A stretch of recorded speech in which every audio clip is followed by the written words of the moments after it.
CSA 다녀온 전문가로부터 이번 CSA 특징과 향후 디지털 트렌드 전망을 직접 들어보겠습니다. CSA 다녀오신 IT 전문 매체 테크수다의 도한구 기자님 스튜디오로 모셨습니다. 안녕하십니까, 도 기자님? 네, 안녕하세요. 네, 반갑습니다. 네. 첫 번째 질문 먼저 드리겠습니다. 앞서 리포트에서 로레알의 최고 경영자가 CSA에서 기조 연설을 했는데요. 왜 뷰티 기업의 최고 경영자가 IT 전시회에서 연설을 한 걸까요? CS는 보통 B2C 기업하고 B2B 기업들이 나오거든요. 근데 60%는 B2C, 뭐 40%는 B2B 기업인데요. 이 로레알 같은 경우는 매출이 50조가 되고 그 타의 추종을 불허하는 뷰티테크의 1인자였는데요. 여러분도 요즘 최근에 유행하는 것 중에 하나가 화장품을 쓰시다가 요즘은 이제 피부 관리라든가 피부 나이를 체크하든가 이러면서 모바일 앱을 활용한다거나 또 새로운 기기 같은 경우, 드라이기 같은 경우라든가 염색하는 게 이 IT 기기화되고 있거든요. 그러다 보니까 이게 로레알이 그동안에 꾸준히 이쪽 테크 기업으로 변모했던 내용에 대해서 이번에 발표를 하면서 세상에 우리는 테크 기업이다 이런 걸 또 선언하는 걸로 이해하시면 좋을 것 같습니다. 작년 CS 같은 경우는 모터쇼를 방불케 했다는 평가가 많았습니다. 그런데 이번에는 그런 평가가 쏙 들어갔는데요. 현대 기아차 같은 경우는 뭐 새로운 전기차를 내놓는다기보다도 SDV, 소프트웨어 중심의 자동차 전략을 제시했는데요. 사실상 테슬라가 먼저 나갔던 전략을 따라가는 것인데 뭐 기업 전체적인 기조를 변화한다는 그런 느낌도 좀 있습니다. 이런 전략 어떻게 평가하십니까? 아주 시의적절했다고 봅니다.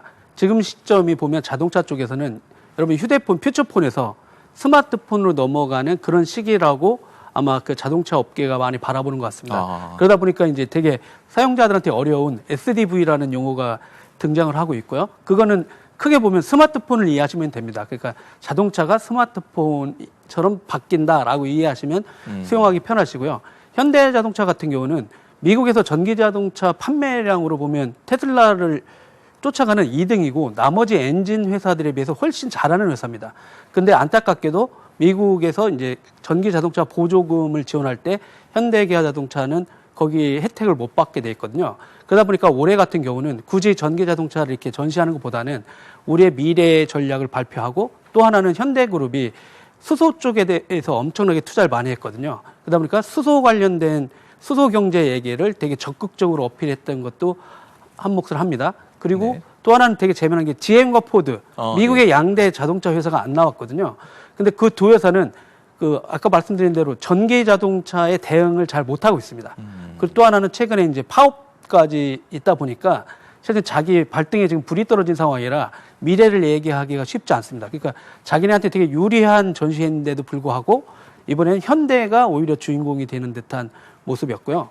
그리고 또 하나 이제 자동차 부스에서 여러분들이 앞으로도 계속 주목해야 될 회사가 하나 있습니다. 아마존입니다.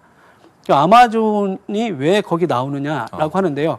아마존은 상거래도 하고 그다음에 클라우드도 하거든요. 네. 그다음에 현대자동차가 아마존하고 협력해서 아마존 사이트에서 현대자동차를 디스플레이 해가지고 미국 소비자들이 클릭해가지고 살 수 있도록 이렇게 하면서 이제 자동차 업계 협력도 하고 네. 이제 클라우드를 갖고는 자동차 그룹뿐만 아니라 전 세계 자동차 업체들 제조라든가 네. 공장의 이제 디지털 트윈이라든가 네. 되게 강력하게 제조부터 판매 서비스 고객 관리까지 아마존이 클라우드를 통해서 서포트를 한다는 걸 보여주고 있거든요. 그러다 네. 보니까 자동차 업체가 많이 나왔는데 내년에도 한번 가보시면 아마존이 또 나와서 뭘 더 이렇게 하고 있는지 지켜보는 것도 재미있는 관전 포인트 중에 하나입니다.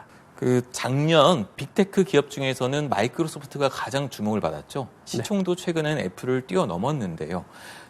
챗GPT를 개발한 오픈 AI 투자해 왔기 때문인데 그런데 이번 CES에서는 마이크로소프트 부스는 안 보였습니다. 하지만 존재감은 곳곳에 보였다고 하는데 이유가 뭘까요? 월마트 CEO가 키노츠를 하고 있었는데요. 깜짝 손님으로 사티아 나델라 마이크로소프트 회장이 등장했습니다.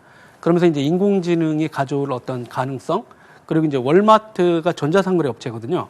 그러다 보니까 아마존하고 경쟁하다 보니까 아마존 클라우드를 쓰지 않습니다. 그 마이크로소프트 클라우드를 쓰고 있고요. 그러다 보니까 직원 내부에 생산성 AI 준비됐던 거를 월마트 직원들이 쓰는 게 하나 있고요.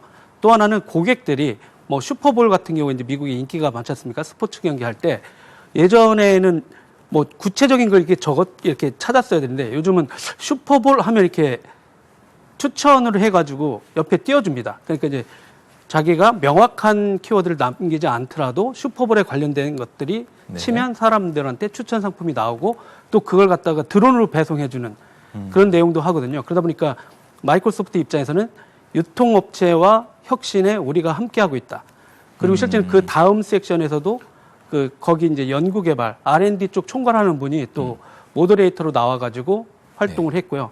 그리고 곳곳에서 이제 생성형 AI 흐름이 이게 올라오고 있구나라는 걸 확인하는 자리였습니다. 네, 이번 CES에서 LG가 전기차 충전기를 제조한다는 이야기도 나왔는데 또 월마트도 충전 사업을 한다는 소식도 있습니다. 도대체 전통 유통기업에 무슨 일이 일어나고 있는 겁니까?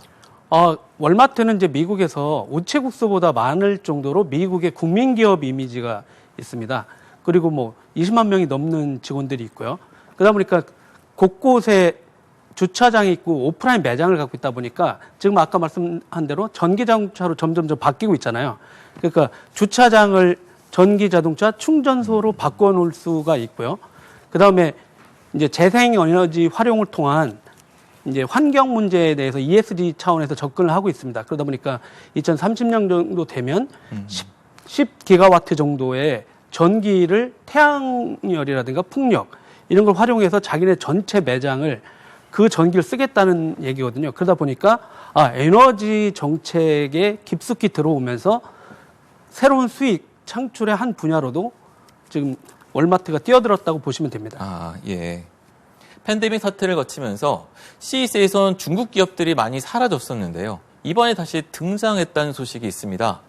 네, 자료상으로는 엄청 등장한 걸로 보이는데 아마 관람객 여러분들이 보기에는 힘들었을 거예요. 왜 그러냐면 좀 약간 외진 곳에 전시장을 만들어 놓고 그곳에 이제 국가관, 중국, 대만, 홍콩 이런 쪽에 몰려 있었거든요. 국내 기업 일부도 있었고요. 기업들이 여러 곳에 분산된 게 아니라 네네. 한 곳에 다 중국 기업들이 모여 있었다는 네. 말씀이시네요. 예전에는 각각 그 전시장에 중국 기업들이 많이 흩어져 있었는데 이번에 한쪽으로 모은 것 같습니다. 그러다 보니까 나오긴 나왔는데 어디 있지? 라고 하는 게 있었고 가장 큰 가전업체는 뭐 삼성전자 옆에 나와 있긴 했었습니다. 중국 기업들이 그 IT 분야에서 미국을 좀 거세게 추격해 왔는데 이번에는 어떤 모습이었습니까? 그러니까 그쪽 전시에서는 특별하게 구경할 게 좀 많지는 않았고요. 예전에는 진짜 전기 자동차라든가 그다음에 로봇 쪽에서 되게 많은 것들이 나왔었는데 이번에 그런 걸 좀 구경하기는 좀 쉽지 않았습니다. 그러니까 중국 정부라든가 기업 입장에서도 좀 미국과의 관계를 타진하면서 아마 내년 정도에 좀 더 이번에 나왔으니까 내년에 좀 더 이렇게 나오지 않을까 이렇게 업그레이드된 예측됩니다. 기술을 보여줄 네. 거다. 네. 이번에는 중공업 기업들도 많이 주목을 받았는데요. HD 현대의 정기선 부회장은 키노트 연설도 했다고 하던데요. 네, 이게 한국에서 참 이례적이긴 한데요. HD 현대가 지금 세 번째 나오는 겁니다. 근데 세 번째 나오면서 기조연설을 할 정도로 HD 현대가 이 CS 장을 적극 활용하고 있고요. 그리고 이제 건설 장비, 중장비를 많이 쓰다 보니까 무인 장비라든가 자율 운행 관련된 얘기를 많이 했고 또 덩달아서 이제 두산 관련돼서도 두산중공업이 밥객 같은 데 샀었잖아요. 그러니까 네. 그 기업들도 마찬가지고요. 나머지 미국 중장비 업체들도 나왔는데 핵심은 역시나 전기 배터리라든가 이런 스타일이었습니다. 그러니까 석유를 떼서 장비를 구동하는 형태는 아니었고요. 그리고 이제 존디어라고 이제 농사 짓는 곳에 나오는 게 있는데 거기는 몇 년 전부터 이제 전기 포크레인을 출시하고 있거든요. 근데 네. 그 전기 포크레인을 내놓는 이유는 소음 문제가 없다고 합니다. 그리고 농기계를 갖고 가동할 때 공해 같은 게 안 나죠. 네. 그러니까 농작물 수확하는데 거기서 하지 않으려고 하다 보니까 이제 전기 배터리를 활용한 전기 포크레인도 나오고 그러다 보니까 되게 다양한 형식의 그 전기 관련된 장장비 업체들이 나오고 있습니다. 네. 이번 CES를 참관한 결과 올해 어떤 기업들, 어떤 산업을 주목해야 할까요? 뭐 진짜 AI라고 얘기했는데 실제는 보시면 4차 산업혁명 얘기가 되게 많이 나왔었는데요. 여러분이 다 기억하듯이 이제 PC 혁명이 있었고요. 웹 혁명이 있었고 모바일 혁명이 있었거든요. 네. 근데 이번에 보니까 AI 혁명인 것 같고요. 네. 뭐 작년까지는 뭐 거대 언어 모델 기반한 엔진들이 만들어졌다고 하면 앞으로 올해를 비롯해서 내년도에는 그 위에 뛰어노는 수많은 애플리케이션과 서비스들이 모든 기업이라든가 개인 이런 곳에 학교 이런 데를 모든 영역에 되게 적극적으로 이렇게 침투하는 걸 확인하실 수가 있을 거라고 봅니다. 도항구 기자님 말씀 잘 들었습니다. 고맙습니다. 네, 고맙습니다.